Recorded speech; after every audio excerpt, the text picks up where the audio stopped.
On day 1 the board was 100 by 100. I started by doing what every good Minecraft player does and started chopping down some trees, and then I made some wooden tools. Then I thought there was a village a few hundred blocks away, should be able to reach that when the border gets larger. Then I mined down a few blocks and upgraded to stone tools. After that I resurfaced and explored the limited area I had so far. I realised there were no sheep in my area, so I couldn't skip the night. Then I decided to spiral down and start strip mining. Anyways, I strip mined for the rest of day 1 and was able to make an iron pickaxe and a shield. For all of day 2 I stayed down in the mine hoping for diamonds. I wanted to be protected for when I went back up to what could be a mob mosh pit. For now I settled with an iron chestplate and leggings to hopefully protect me from skeletons, but they were nothing to protect me from creepers. I also found a large amount of gold I could make into a golden apple, which was pretty neat. After I got a decent amount of materials, I headed up because I was scared the border would shrink and I'd be stuck to die in the border. Then I waited for daytime to come at the top of the staircase. At the start of day 3, I towered up so the skeletons couldn't shoot me and saw that the border expanded. I scouted out my new area and found a nice cavern. I started to build my house, but I had to rush the roof because it was turning nighttime.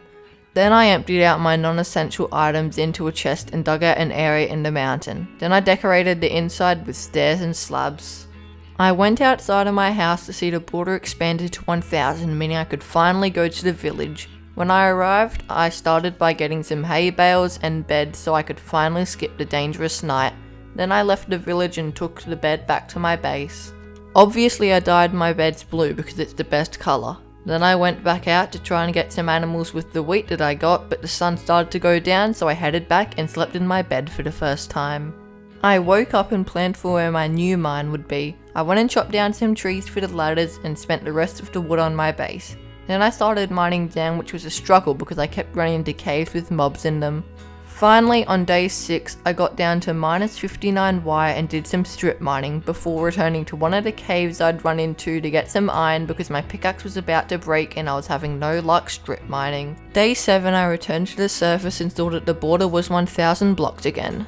I decided to go look for some spruce wood to build my house out of, but sadly there wasn't any in the border or anywhere near it. When returning home, it turned night, so I made a quick cobblestone platform to place my bed on so I didn't die. Day 8, I went down to the strip mine, but the border started closing in. When it stopped, I realised it was a 25 block border.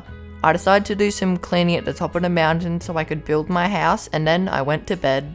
Then I strip mined, and after 5 minutes I finally found diamonds. Or should I say 1 diamond, because, 1.18 diamond generation sucks.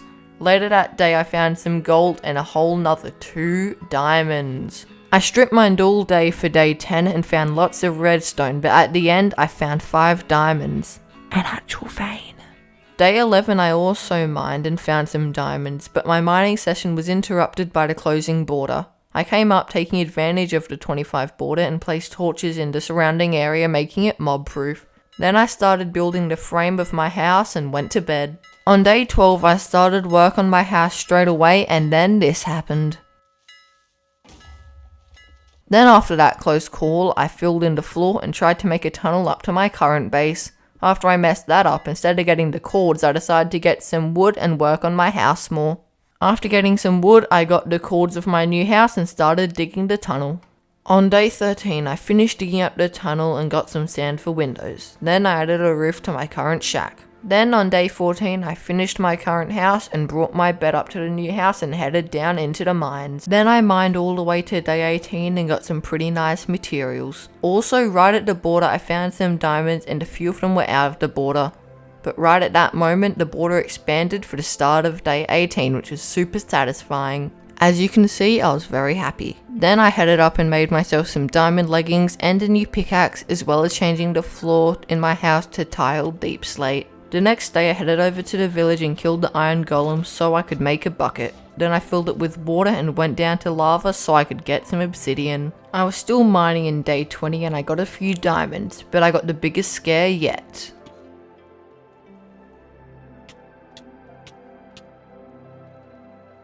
In the end I got enough diamonds to make full diamond armor.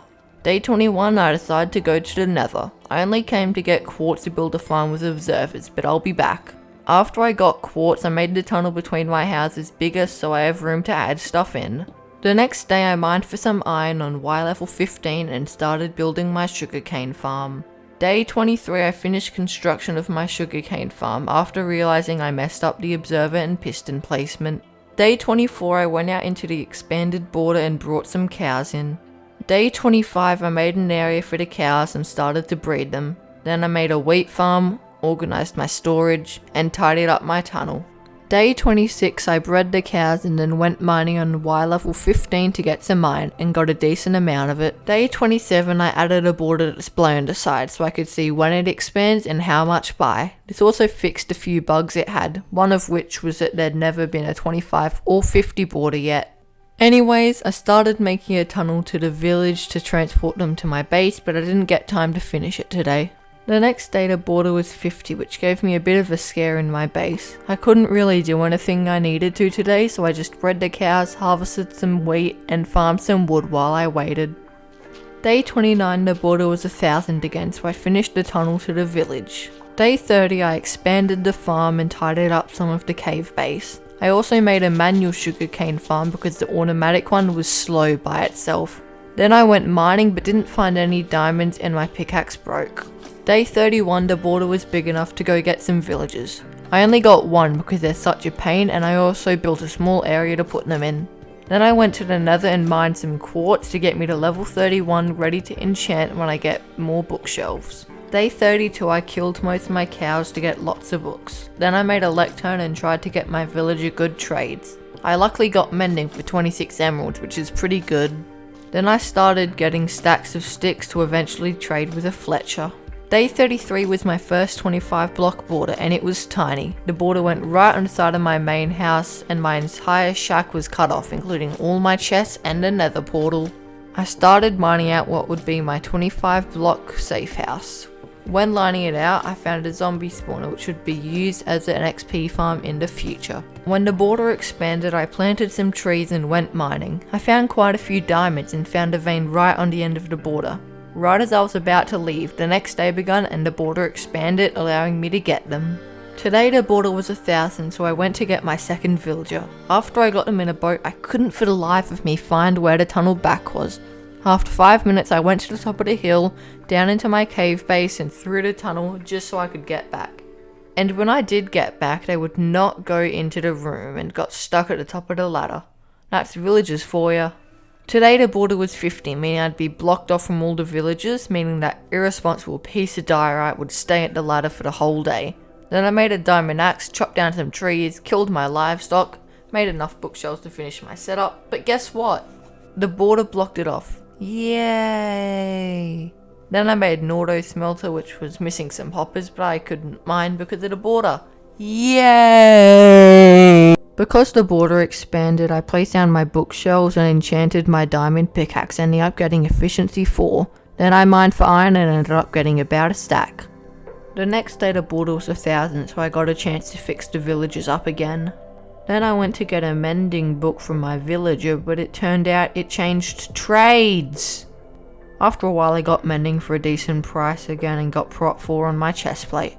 Day 39 I went to the nether and got level 30, then came back to the overworld and enchanted my pickaxe with fortune 3. I ended up getting the perfect enchantment with efficiency 4 and unbreaking 3 as well. Then I made an anvil and added mending to make it the perfect pickaxe. Day 40 I mined some trees and traded the sticks with the villagers, and then I spent the rest of the day mining out my 25 block safe house. Now I'm going to skip over the next 40 days or so due to me being dumb and filming this video badly, meaning it'd take ages to edit. Also the fact that other 100 days videos were wanted more by you guys means I want to prioritize them. In the next few days I pretty much max my diamond armor out and get a bit of netherite. Then I found a nether fortress, so right now I'm going to go and check it out. Also, after day 75, the border could go up to 1,250 instead of 1,000 because it's getting later in the 100 days, meaning I should be able to explore more. When I returned to the overworld, I had 9 pieces of ancient debris and a lot of quartz. Now is also a good time to mention that when I'm in the nether, the border can't change because the chunks that change it are in the overworld. This means that I can stay in there for a long time without having to worry about the border shrinking on me. In the end, I had 2 netherite ingots and made my chestplate and sword netherite. Day 85, I got some wood and finished the roof of my safe house, which has had a lot of progress since you last saw it. And then on day 86, I got some quartz and filled in the floor. Day 87 and 88, I didn't really do much, but bred the villagers and tried to trade with them some more. Day 89, the border was 1,250, so I decided it was the day to siege the fortress. I had no luck in the fortress with the skeletons spawning, but I saw another one a few hundred blocks away. I precariously bridged over the lava, and on day 90 I got my first skull. Day 91 I found a few skeletons on a roof and got a skull from them too. Then I had a bit of a scare when 10 of them started running towards me at once. Luckily they got separated and I was able to take them on one by one. Then on day 93 I got my final skull. To be honest, I was pretty lucky with the drop rates. For the next 6 days I didn't really do anything. I got some levels at the zombie spawner and mined for some iron, and then I also made an area for me to fight the wither, but there wasn't really anything to do, and to be honest I was just waiting for day 100 to come. Finally it came, day 100. I've done so well to survive 100 days, but now's the real test. I had to fight the wither. I looked around my base and everything I've built, everyone I've enslaved. I jumped down the hole and went down the tunnel. I was really nervous knowing what was at stake, but finally, I summoned the strength to summon the wither. Straight away I fired an arrow, but when I went for the second shot, it didn't work. Despite my bow having infinity, I ran out of arrows. I couldn't go up to get more without the wither destroying my world. I had to face it head on. I went in with my sword and killed it. Strength potions are OP, my guys. I headed up and placed some iron blocks and then crafted the beacon. There we go guys, I survived 100 days in Minecraft Hardcore, but the border changes every day. I won't be continuing this world, but I'll definitely be making a new world and starting a new series. Anyways, thanks for watching and I'll see you next time. Bye! Please consider liking and subscribing. This video took like 50 hours and a few months to make.